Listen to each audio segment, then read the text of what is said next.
চক্ষুরাধনম অপবিত্র পবিত্রবাম সর্ববস্তাঙ্গদেবীবাম যস্তরে কুণ্ডলিকাক্ষং সবজ্জয় বঙ্গরসি। মহানবমীর দিনে পারুই থানা সংলগ্ন এলাকায় দুর্গারূপী দেবীকে পুজো করা হয় কালী রূপে। আর সেই কারণেই এই দেবী পরিচিত বাঁধের মা কালী নামে। রাজা লক্ষণ সেনের আমলে প্রতিষ্ঠিত এই মন্দির আজ 1311 বছরের ইতিহাস বয়ে নিয়ে চলেছে। স্বাধীনতার আগেকার কথা। কথিত আছে জমিদার আমলে 7 জন ডাকাত ওই এলাকায় ডাকাতির পরিকল্পনা করেছিল। এরপর তারা মন্দিরে যায় প্রণাম করতে, কিন্তু মায়ের চরণে প্রণাম করতেই মুহূর্তে তারা অন্ধ হয়ে যায়। সারা রাত অন্ধত্বে পড়ে থাকার পর সকালে তৎকালীন সেবায়ত রাধাপদ মুখোপাধ্যায় মায়ের স্নান জল ছিটিয়ে দিলে অলৌকিকভাবে তাদের দৃষ্টি ফিরে আসে। এরপর তারা অস্ত্রশস্ত্র ফেলে দিয়ে প্রতিজ্ঞা করে আর কখনো ডাকাতি করবে না। সেই অস্ত্র আজও মন্দিরে সংরক্ষিত রয়েছে মা বাঁধের অলৌকিক শক্তির নিদর্শন হয়ে। প্রতি বছর মহানবমীর দিনে সুরঙ্গ থেকে সোনার মূর্তি প্রকাশিত হয়। সেবায়তের বাড়িতে পুজো শেষে পুনরায় মন্দির ফেরত আসেন মা। হাজার হাজার ভক্ত সমবেত হন আর পুজোর শেষে ভোগ বিতরণ হয় সবার মধ্যে। এলাকায় প্রচলিত আছে মা আজও রাতের অন্ধকারে তামুলি পাড়ার বাগানে বিচরণ করেন। অনেকেই দর্শন পাওয়ার দাবিও করেছেন। এমনকি সাদা ঘোড়ায় চেপে মা এলাকায় ঘুরে বেড়ান বলেও বিশ্বাস রয়েছে। ভক্তদের ধারণা বাঁধের কালে অত্যন্ত জাগ্রত। বাৎসরিক পুজোর দিনে মা ভক্তদের মনোবাসনা পূর্ণ করেন। তাই প্রতি বছর অসংখ্য পুণ্যার্থী সমবেত হন এই পুণ্যতিথিতে। CCTV news Parui.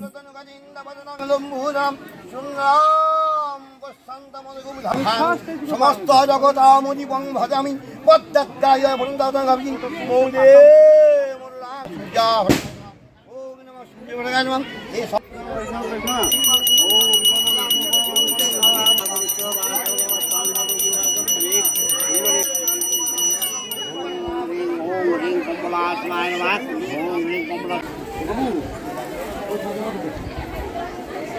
তারপরে মাকে নিয়ে যাবো।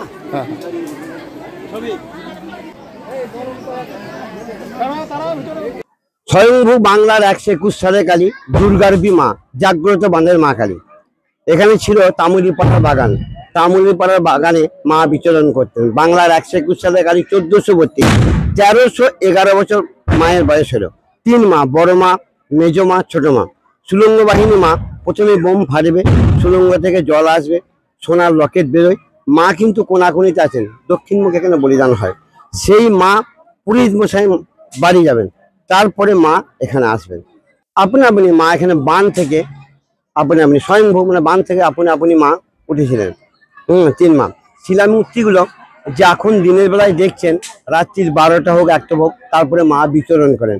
মায়ের একটি সাদা ঘোড়া আছে, দোলনা আছে। মা কিন্তু সেই ঘোড়ায় চেপে প্রত্যেকদিন বেরিয়ে যান। হ্যাঁ, শিলামূর্তিগুলো কিন্তু বাইরে বেরিয়ে যায়। ঠাকুরমশাই আগে নিয়ম ছিল, ঠাকুরমশাই তামুলিপাড়া বাগানে বেরোতো, তখন কিন্তু মাকে কুড়িয়ে কুড়িয়ে আনতে হতো। হ্যাঁ, এখানে জুলুবাবু সিনেমা হয়েছিল। সেই জুলুবাবুকে মা 3 বার দেখা যায়। মা জানাটার শব্দ নিতে পারতেন না। জুলুবাবুকে এখানে নিজের স্থান প্রস্থান করতে পারতেন। এখন এখানে একটা প্রাইমারি স্কুল হিসেবে পরিচিত হয়েছে।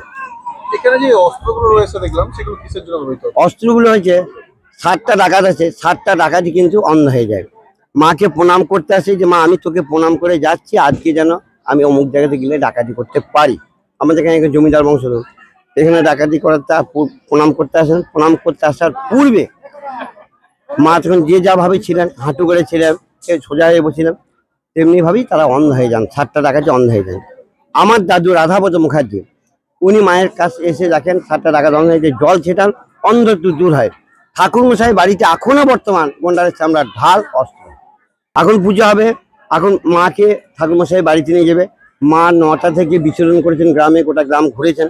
ঘোরার পরে মা এখানে এসছেন। মানে মা কালী তারা 2টি বট গাছের মাঝখানে মায়ের বাসস্থান। অলৌকিক কাহিনী বলতে 7টা ডাকাতের ব্যাপারটা আপনি শুনলেন।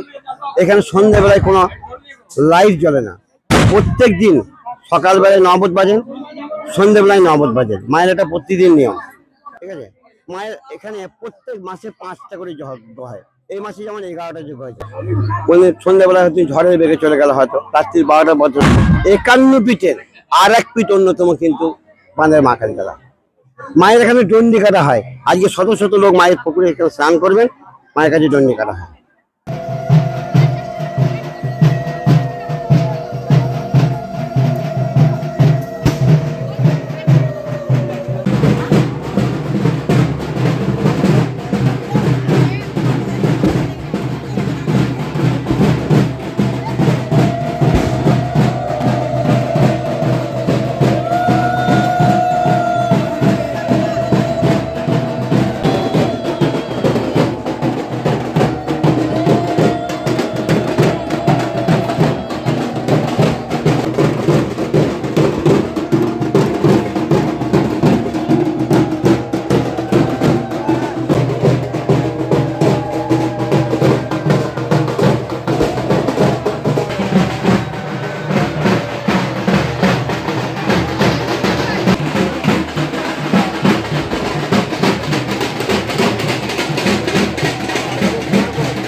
না বস দা এই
মা আমাদের খুবই জাগ্রত এবং যারা যারা মনস্কামনা করে তাদের প্রত্যেকেরই ফল হয়, মনস্কামনা পূর্ণ হয়। পূর্ণ হয়।